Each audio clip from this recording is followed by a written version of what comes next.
Can you teach us about dandelion? Yeah, for sure. Dandelion is a wonderful herb. It's my favorite diuretic. There are a lot of great diuretics, but dandelion just checks all the boxes, but right in the middle. It's not too extreme. It helps you pee, but you don't have to pee every 5 minutes. It's easily available. People aren't scared of it. It's inexpensive, and so many ways you can use it. So dandelion leaf, which is the diuretic part, you could eat as a food. And in fact, in the past and in many other places, people certainly do. It's a little bitter like other salad greens, and so you could steam it like spinach or eat it in a salad. You could juice it, all those ways to get the leaf in. And then the root is mainly a liver detoxifier. So that's going to be dried, ground to powder, and then you could take the powder in a pill or whatever. So a typical dose of the leaf as a diuretic is going to be 10 grams, somewhere in that neighborhood. I usually encourage people to make tea out of the dried chopped herb. That works pretty well, but it can be swallowed.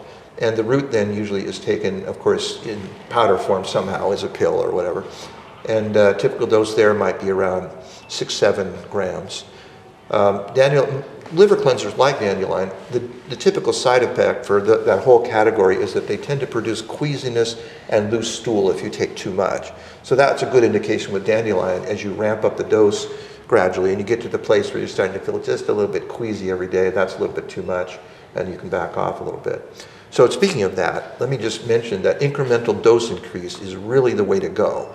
And I don't know how many people get taught that, but clients certainly have no experience of that. Their medical doctor doesn't say, take chop your antibiotic pill in half, take a half a pill the first day, two halves the next day, and work up like that. But that reduces side effects drastically. Your body gets a chance to get used to those things a little bit, and then it doesn't sort of bark back. And then also it gives you a chance to stop it if you're having some kind of a problem before you hit the body with a full-blown dose. So pretty much everything I recommend with some kind of incremental dose increase, even if it's by the hour for a cold remedy. You can start with a small amount the first hour and a little bit more the second hour, work your way up. It's a big secret to having things really work well and figuring out proper doses. You really are the dose guy, aren't you? Yeah. Yep.